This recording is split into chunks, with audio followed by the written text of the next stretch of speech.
outdoor radio all deliver and out-deliver any other media channel available. Internet is growing, and it's a huge universe, of course, but it is growing. Social networking has got some way to go, a huge way to go actually, and these are UK figures. Northern Ireland figures are even less than this.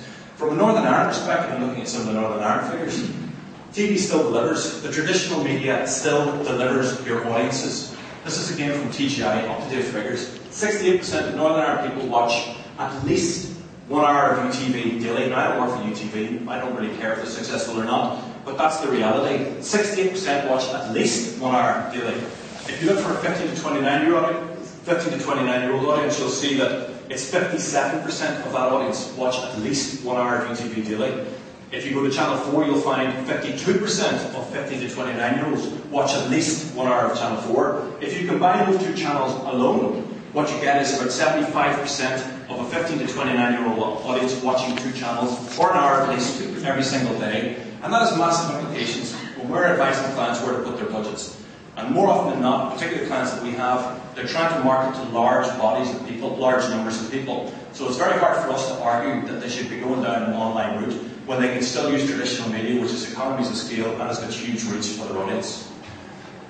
T-sides, buses. 43% of Northern Ireland people saw advertising on a bus on the last week alone. They work. We may not want them to work, we may want to argue against it, but those are the facts.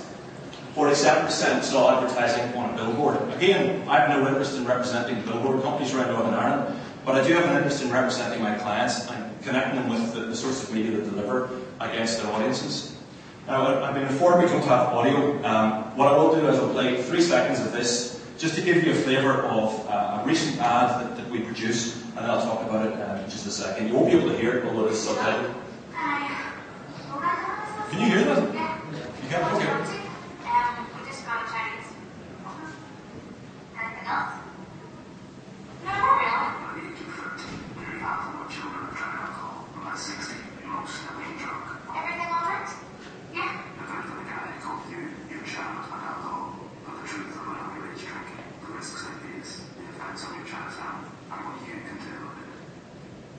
This was a campaign that we produced primarily for PSNI, and a number of other partners became involved.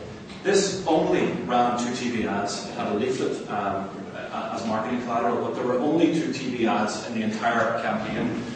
We just tracked this independently with Miller Brown, and what we found was that 87% of parents had seen the ad that I just showed you, and 76% of teenagers between the ages of 11 and 15 had seen that ad. This is the second ad in the series that you may have come across.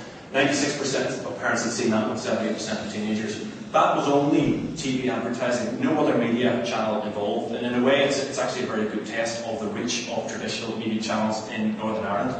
When we break that down into a performance pyramid, so we've seen the numbers if you're aware of the campaign. What's important though, that's irrelevant. What's important is the action that people take.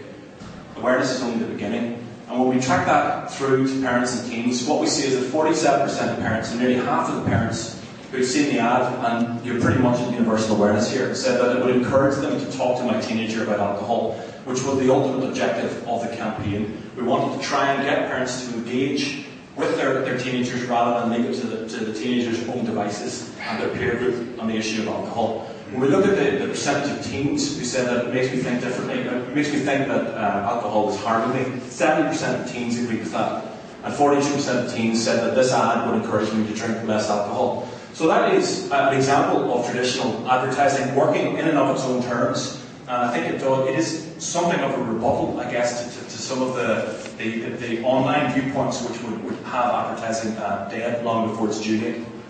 I want to talk about some of the models that fall out of this, and I suppose for me to try and kind of capture what online does and what offline does, for me it's very straightforward. Advertising, traditional offline, initiates desire. It's very difficult to initiate desire on any kind of mass scale on online. It's just almost impossible to do, to be honest with you. Advertising creates a controlled narrative. There's a lot of debate around opening up the narrative and co-creation, etc.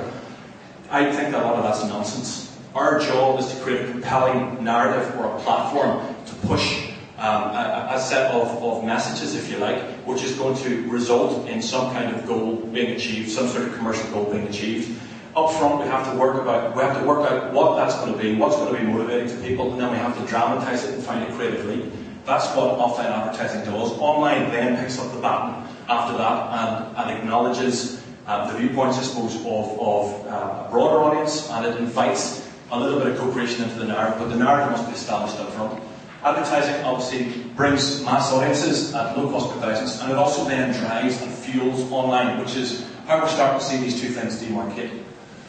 Online opens up the long tail argument, and there's been lots of talk about that. There are people who are using online now that would never have used advertising, and that's absolutely fantastic.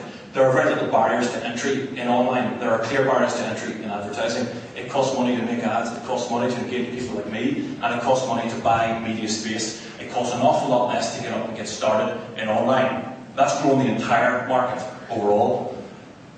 You know the rest. Online completes the customer journey. It also, as we'll see, it invites active advocacy, and it invites a greater and a much deeper two-way engagement. And we've seen the opportunity, and you will see the opportunity through other presentations today around real-time interaction, where you can get immediate feedback, and that allows you to reframe your thinking. What's interesting for me is not just the lines of demarcation, but the synergies that are being created between. And this is an area that's been looked at with a lot more interest. One example is a piece of research that was recently done in the UK with Thinkbox and the Internet Advertising Bureau collaborating. And what they did was they tested 3,000 people, they tested a series of campaigns, and what they found was that when online marketing worked alongside TV in this particular instance, the overall intent to purchase was 50% higher than when money was spent on those campaigns individually. Now that might seem common sense, but it is important to set the context with some facts and some evidence-based cases. You've seen this guy before, Meerkat Man, Alexander Orlov, and what I wanted to do was just briefly look at that campaign and how it breaks down the role for above the line and the role for online supporting above the line. The task, and it's a multi-award winner at this stage, but the task these people faced was that they were in a crowded, cluttered category, low involvement in the insurance category. Brand recognition was a problem with very little differentiation. And what that meant was with online, when people were looking for comparisons and insurance quotes, they were typing in rather generic terms rather than going to, but like when you go up to a bar and you call for a particular brand, they were just asking for a pint of beer rather than a pint of heart. What they needed was for people to ask for their particular brand when they went online. The spark they had was from Google, and they realised that what was unique about that particular name compared to market was the word market, but market cost them £5 per click. Very expensive over time, and they wanted to try and bring that down, and they wanted to disrupt the category and try and create a little bit more brand differentiation for their own brand, which it currently at which it had at that stage very little of. They created their own narrative, and a genius creatively, they created this notion of the peeved meerkat, this frustrated meerkat, which frustrated that people get confused against the different websites. Offline drove this narrative. Offline actually created this narrative to start with. And they ran TV and radio mostly to create the narrative.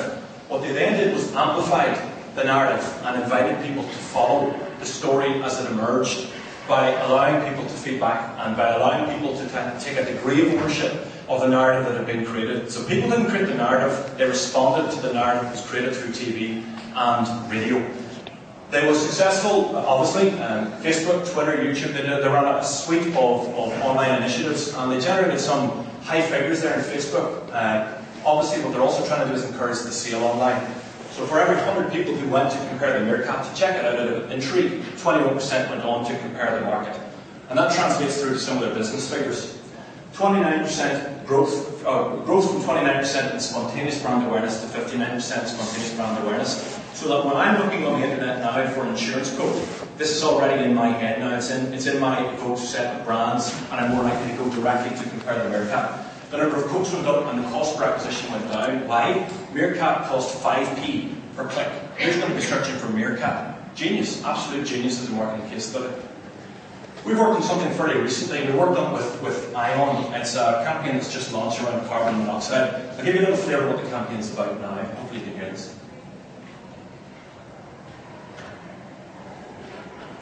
What makes a horse people unpredictable? You know they won't tell me, but you still